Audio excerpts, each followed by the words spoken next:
I grew up in a house where silence was safer than speaking and love always seemed to come with fine print. From the outside, our home looked like the kind people envied: clean lawn, fresh paint, polite smiles during family gatherings. My parents were respected in the neighborhood. My older brother was praised as the family's pride, and I was simply there. Not a problem, not a priority, just someone who existed in the background, expected to be grateful for whatever scraps of attention came my way. I learned early that my role in the family was to be easy. Easy to ignore, easy to blame, easy to rely on when things went wrong. If I got good grades, my parents would nod and say it was expected. When my brother barely passed, they celebrated him like he had won a national award. I used to tell myself that maybe I just needed to try harder, be quieter, be better. Maybe then they would look at me the way they looked at him, with pride instead of indifference. My brother, Amir, was the golden child in every sense. He was charming, loud, and reckless, but somehow those flaws were always painted as signs of confidence and ambition. When he broke curfew, it was because he was independent. When he failed classes, it was because the teachers were jealous of his potential. And whenever he needed money, whether for a new phone, a failed business idea, or to cover a debt he refused to explain, my parents found a way to give it to him. They called it investing in his future. I, on the other hand, learned to survive on my own quiet victories.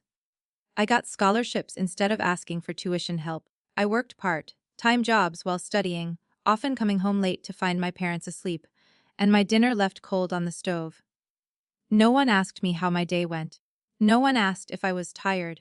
I told myself that this was just how families were: uneven, imperfect, but still bound by something stronger than fairness. The first time I realized how deeply the imbalance ran was when I was 16 and had been accepted into a prestigious summer program in another city. It was something I had worked toward for years, staying up late to prepare applications, writing essays in the dim light of my bedroom lamp. When I showed my parents the acceptance letter, my hands were shaking with excitement. I expected them to be proud, to hug me, to tell me they believed in me. Instead, my mother frowned and asked who would pay for it.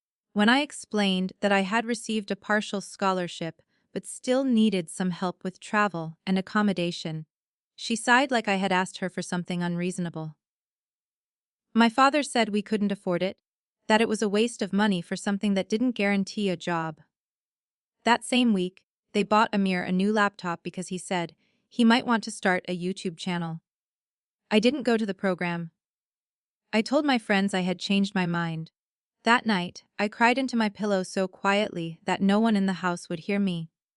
By the time I turned 22, I had mastered the art of pretending things didn't hurt. I finished university at the top of my class, funded almost entirely by scholarships and my own savings. I moved back home after graduation because it was expected, and because a small part of me still hoped that, once I was no longer a burden financially, my parents might finally see me differently. But nothing changed. If anything, things got worse. Amir had dropped out of college by then, and had gone through a string of failed ventures: an online store that never launched, a restaurant partnership that collapsed within months, and a crypto investment that drained what little savings he had.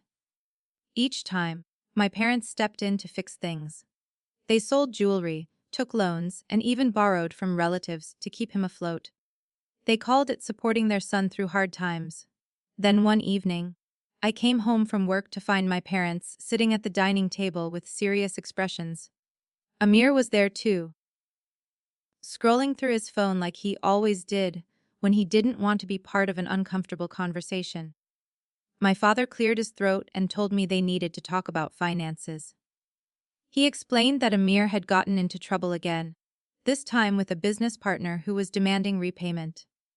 They needed money urgently, and since I had a stable job now, it was time for me to contribute to the family in a more meaningful way. I asked how much they needed. When he told me the amount, my heart dropped. It was nearly everything I had saved over the past 2 years, money I had been putting aside to move out and start my own life. I stared at them, waiting for someone to say they were joking, that they wouldn't really expect me to hand over my future to clean up another one of Amir's mistakes. But they were serious.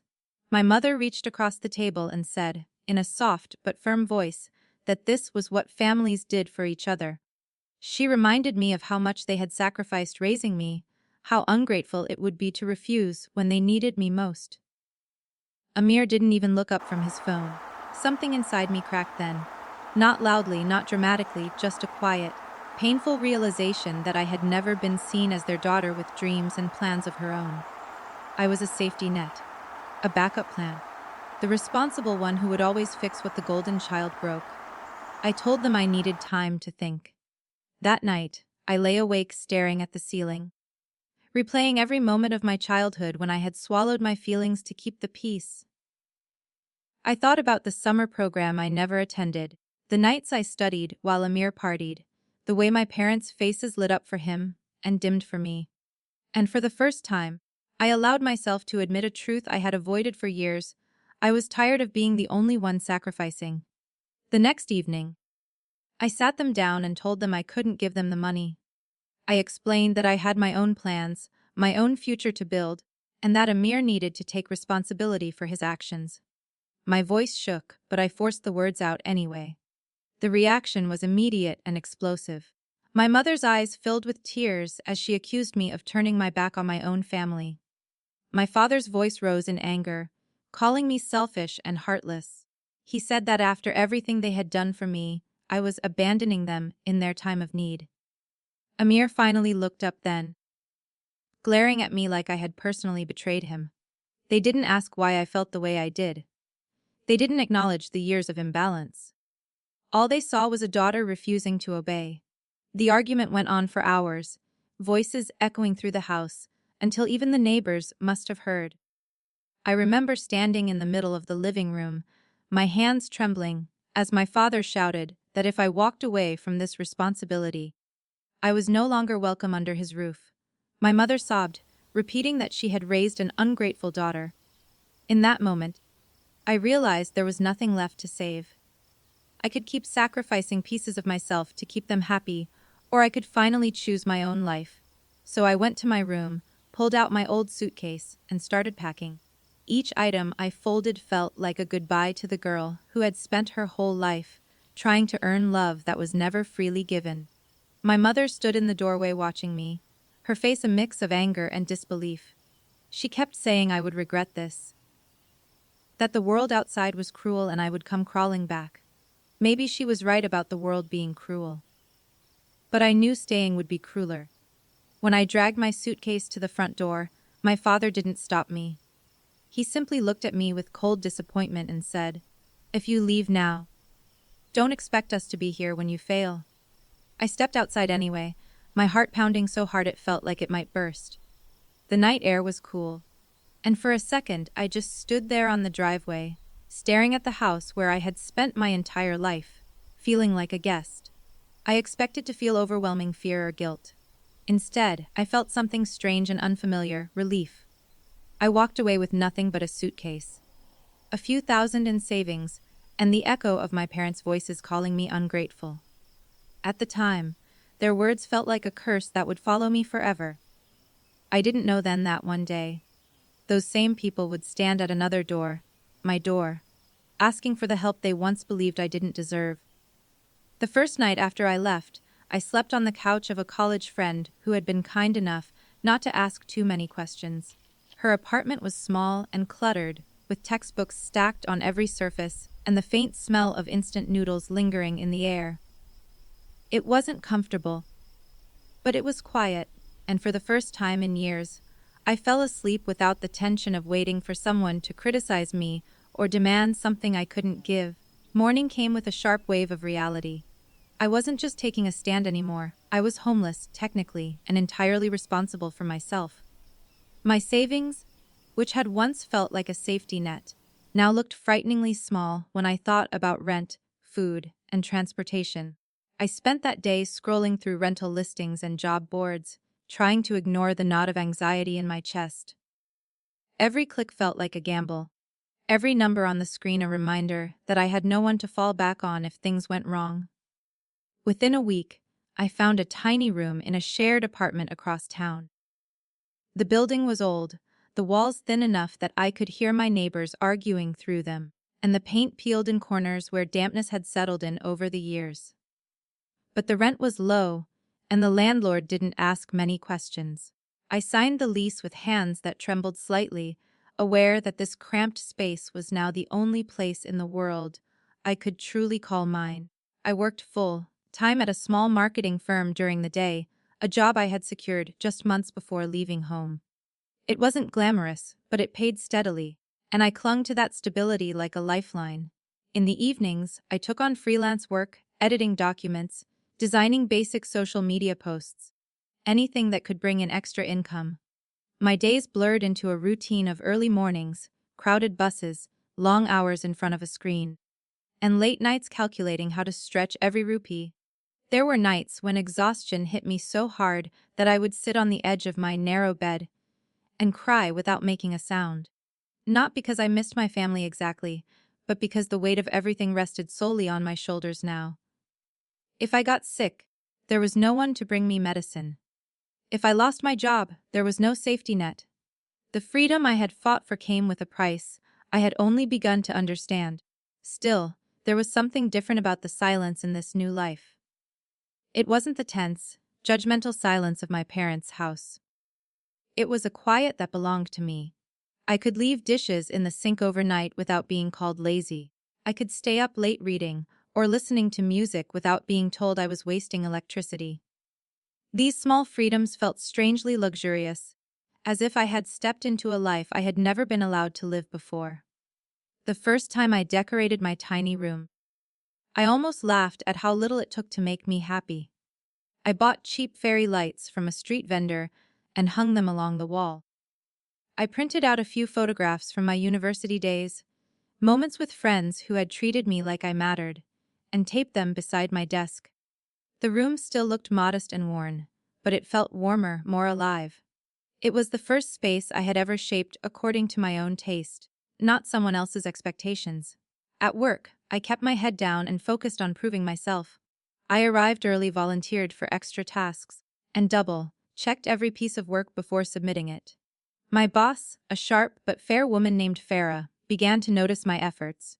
She started trusting me with bigger projects, asking for my input in meetings, and occasionally praising me in front of the team.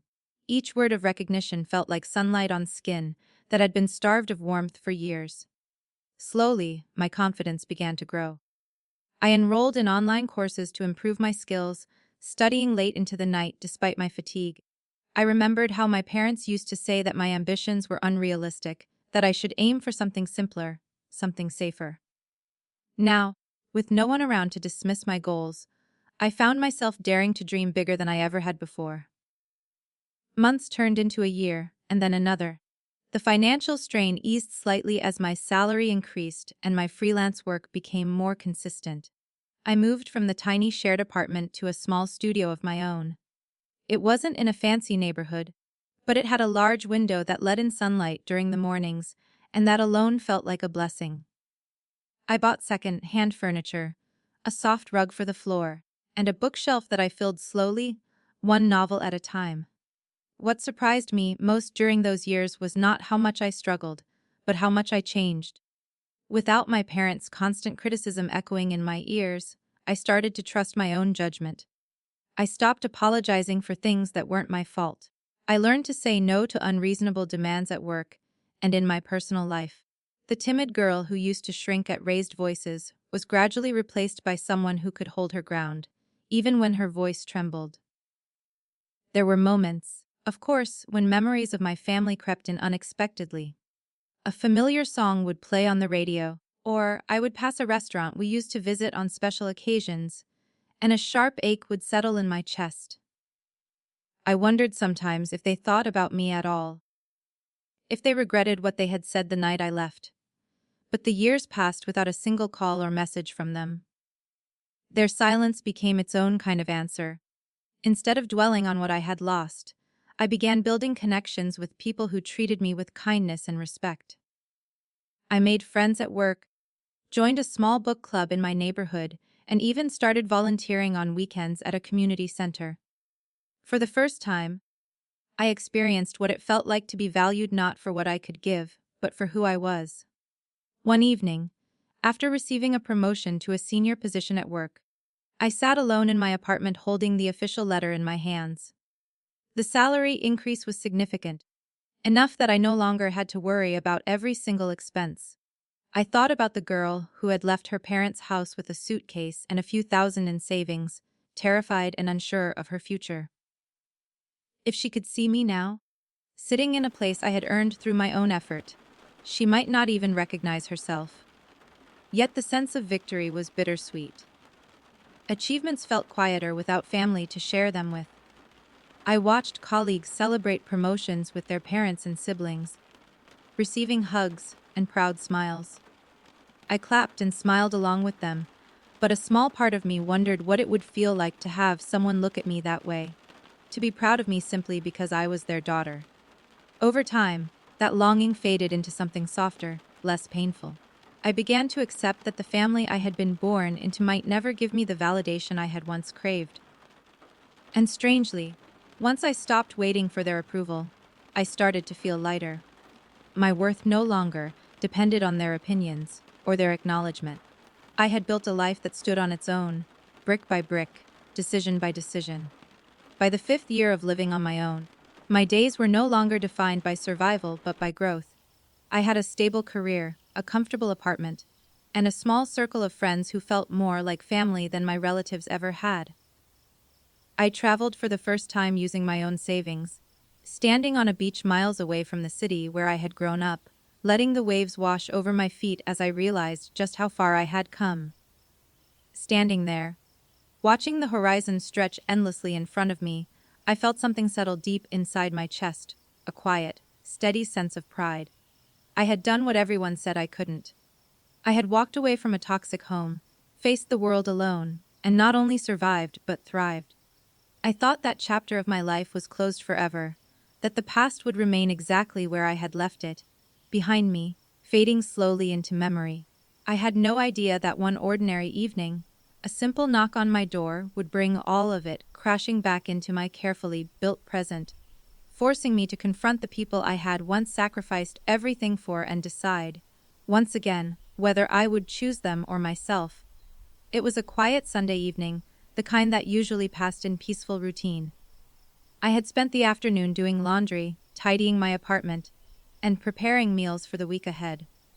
The soft hum of the ceiling fan mixed with the distant sounds of traffic outside, creating a familiar rhythm that made the space feel safe and lived in. I had just settled onto the couch with a book and a cup of tea when the knock came. It was firm, deliberate, 3 steady taps that echoed through the small apartment. I wasn't expecting anyone. Most of my friends texted before visiting, and deliveries usually came earlier in the day. For a moment, I considered ignoring it, assuming it was someone who had the wrong apartment. But the knock came again, louder this time, carrying a strange urgency that made my chest tighten. I set my book aside and walked to the door, my steps slow and cautious. Through the peephole, I saw 3 figures standing in the dim hallway light. My breath caught in my throat as recognition hit me like a sudden wave. My parents stood there, side by side, looking smaller and older than I remembered. My mother's hair, once carefully dyed, now showed streaks of gray. My father's shoulders, which had always seemed broad and imposing, were slightly hunched. Behind them stood Amir, shifting his weight from one foot to the other, his expression tense and guarded. For a moment, I simply stood there, frozen, my hand hovering near the doorknob. 5 years of silence separated us, 5 years during which I had imagined countless scenarios of how we might meet again. In none of them had they shown up unannounced at my door. Another knock sounded, softer this time. My mother's voice followed, hesitant and unfamiliar. She called my name quietly, as if unsure she still had the right to say it. My heart pounded as I unlocked the door and opened it just a crack. The hallway's dim light spilled into my apartment, illuminating their faces more clearly. They looked tired, worn down in ways that went beyond simple aging. My mother's eyes were red, rimmed, as though she had been crying. My father avoided my gaze entirely. We stared at each other in silence for several long seconds, the air between us thick with everything that had been left unsaid for years. Finally, my mother spoke. She said she knew they should have called first, that they were sorry for showing up like this, but they didn't know what else to do. Her voice trembled, and hearing that vulnerability from a woman who had always been so controlled felt surreal. I opened the door wider, stepping aside to let them in. It wasn't forgiveness that guided my actions, just a deep, rooted instinct not to create a scene in the hallway where neighbors might overhear. They stepped into my apartment cautiously, glancing around as if entering a stranger's home. In many ways, that's exactly what it was to them. My mother's eyes moved over the modest furniture, the framed photos on the shelf, the small dining table tucked against the wall. She looked both impressed and uncomfortable, as if she couldn't reconcile this version of my life with the daughter she had once dismissed as incapable of surviving on her own. We sat down in the living room, the three of them on the couch and me in the armchair across from them. The distance between us felt symbolic, a physical representation of the emotional gap that had grown over the years. No one spoke at first. The ticking of the wall clock sounded unusually loud, each second stretching the tension further. It was my father who finally broke the silence. His voice was lower than I remembered, stripped of its usual authority. He said they wouldn't have come if it weren't important, that they had no other options left. The words were careful, measured, as though he were trying to maintain some semblance of pride even in desperation. As he spoke, the story unfolded in fragments. The business he had invested in after I left had collapsed during an economic downturn. Loans had piled up, interest growing faster than he could manage. Amir, who had tried to help by starting yet another venture, had instead fallen deeper into debt, this time involving people who were far less forgiving than banks. The house I had grown up in, the place they had once told me I was no longer welcome, was now on the verge of being taken by the bank. I listened quietly, my hands clasped tightly in my lap. Their words stirred up a storm of conflicting emotions inside me: shock, anger, sadness, and something dangerously close to pity. The same people who had once stood so tall in their certainty were now sitting in my living room, speaking in hushed, anxious tones like strangers confessing their failures. My mother reached for my hand then, her fingers trembling slightly. She said they knew they had made mistakes, that they should have handled things differently when I was younger. The apology was vague, carefully worded to acknowledge regret without fully admitting fault. Still, hearing even that much felt strange after years of silence. Then came the part I had been dreading since the moment I saw them through the peephole. They said they needed help, financial help, and possibly a place to stay until they could figure things out. Amir kept his eyes fixed on the floor, his jaw clenched, as if swallowing his pride was physically painful. The room seemed to shrink around us as their request settled in the air. I felt as though I had been transported back in time to the dining table conversation years ago, when they had asked for my savings as if it were a given. Only this time, the roles had shifted. I was no longer the powerless daughter living under their roof. This was my home, my space, built with years of sacrifice and effort. I stood up and walked to the kitchen, more to give myself a moment to breathe than to get anything. My hands shook slightly as I poured water into 4 glasses. When I returned, I placed them on the table in front of us, avoiding their eyes for a moment as I tried to steady my racing thoughts. They looked at me with a mixture of hope and fear, waiting for me to respond. I realized then that they had already decided how this would go in their minds. They believed that no matter what had happened in the past, I would eventually do what they asked, because I always had before. But I wasn't that girl anymore. I asked them why they hadn't contacted me in all those years, not even once. My voice was calm, but there was a sharp edge beneath it that I couldn't hide. My mother looked down at her hands, twisting her fingers together. My father said they thought I needed space, that they didn't want to make things worse. The explanation felt thin, like a poorly patched hole in a wall that was already crumbling. As the conversation continued, details emerged that made the situation even clearer. They hadn't come because they suddenly missed me or wanted to rebuild our relationship. They had come because they were out of options. I was their last resort, the final door they could knock on after every other one had closed. A bitter realization settled over me, heavy and undeniable. Even now, after everything that had happened, they still saw me primarily as a solution to their problems. I looked at Amir then, really looked at him for the first time since they had arrived. He seemed older, his confidence replaced by a restless anxiety. This was the brother who had once laughed when I left, convinced I would fail without the family's support. Now he sat in my living room, silent and dependent on the sister he had never defended.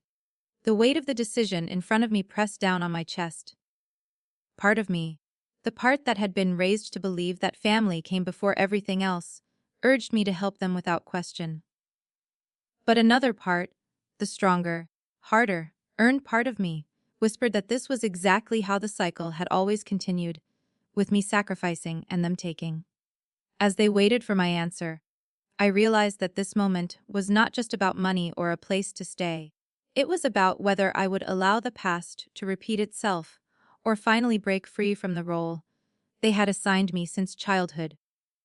The knock that had echoed through my apartment earlier that evening had seemed simple at first, just a sound against a wooden door. But now I understood that it had opened something far more complicated, a confrontation with my history, my pain, and the choice between the life I had built and the family that had once pushed me out of theirs. I sat across from them, the silence stretching longer than any of us seemed prepared for. The air in the room felt heavy, like it was pressing down on my shoulders, urging me to speak, to respond, to give them the answer they had come for. But for once, I wasn't rushing to fill the silence to make others comfortable. I let them sit in it, just as I had sat in their indifference for years.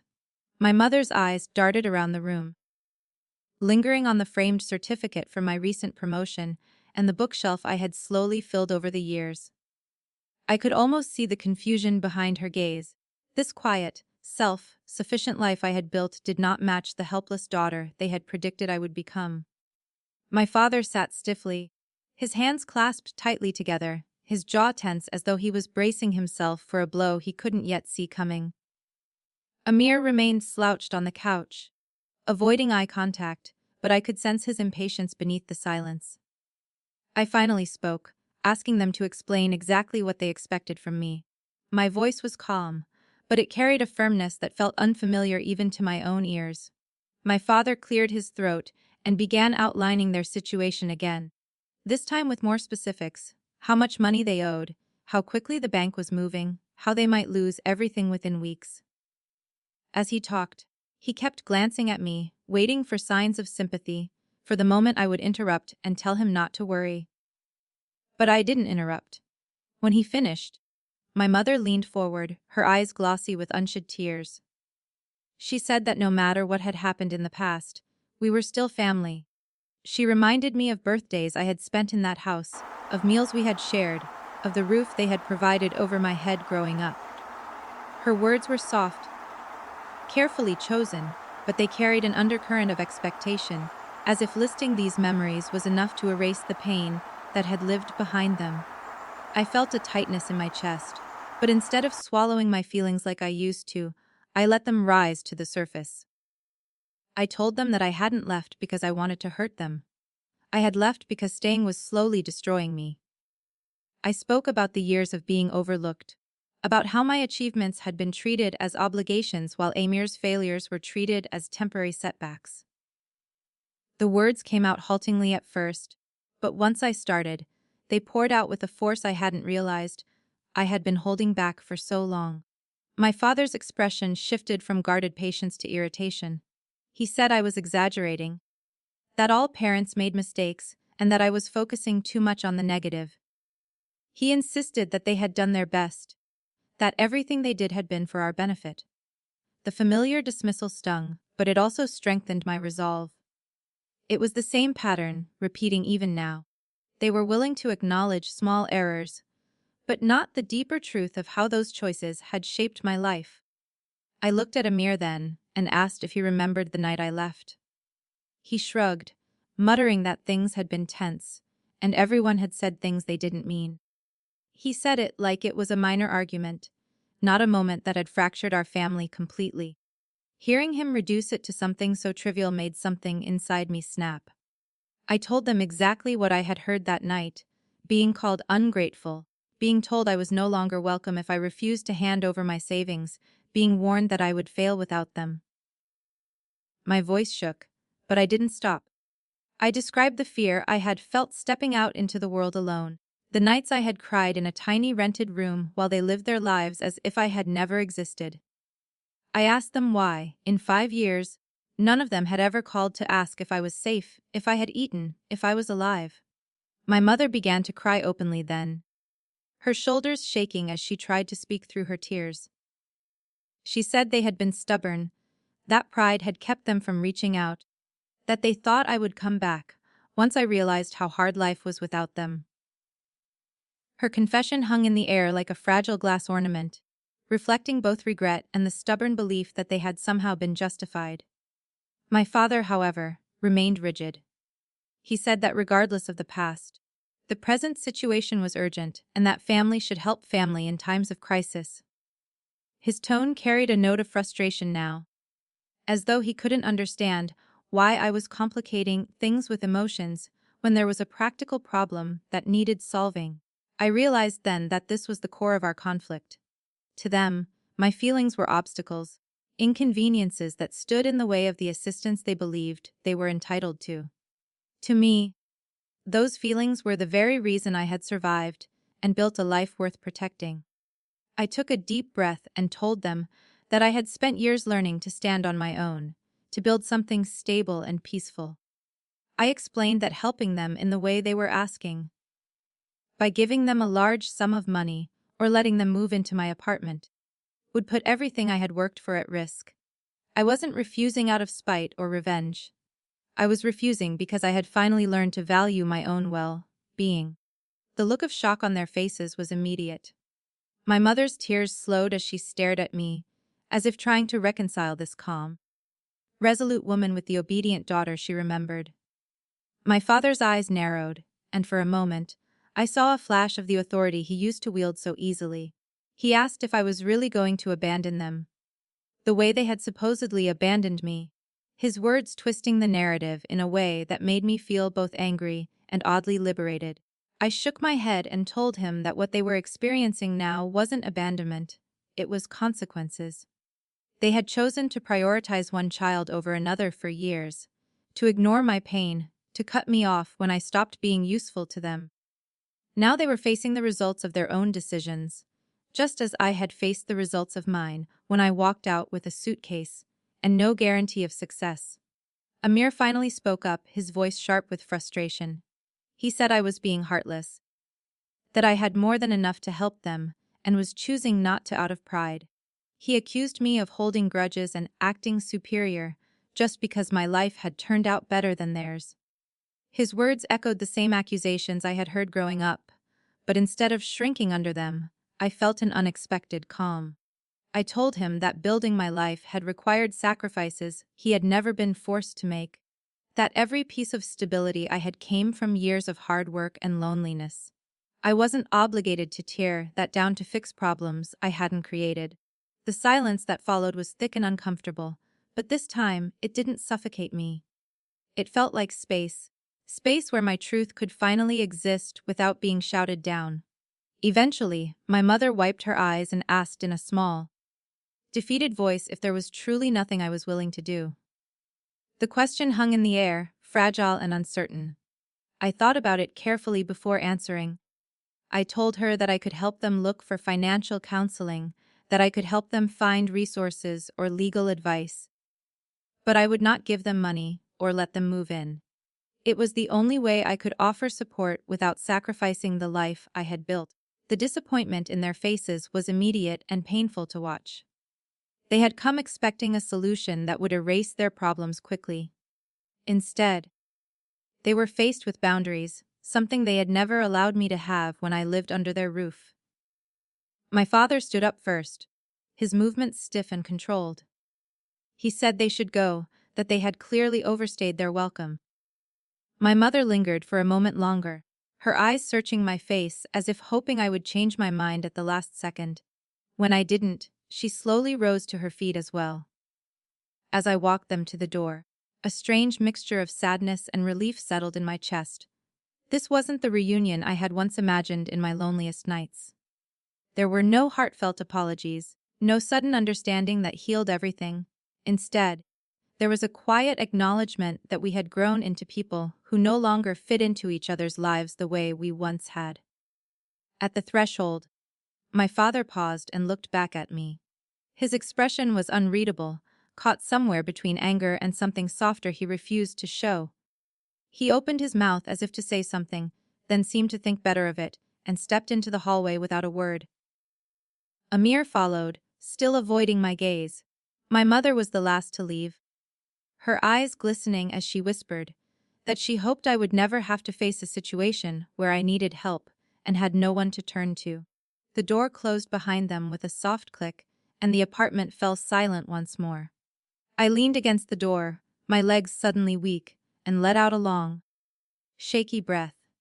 My heart ached with the weight of what had just happened, but beneath that ache was a steady, grounding sense of certainty. For the first time in my life, I had spoken my truth without backing down, without sacrificing my needs to keep the peace. The confrontation they had expected to be a simple request for help had turned into something else entirely. A moment where years of buried pain had finally been brought into the light. They hadn't wanted to hear it, and perhaps they never truly would. But I had said it anyway, and in doing so, I had reclaimed a part of myself that had been silenced for far too long.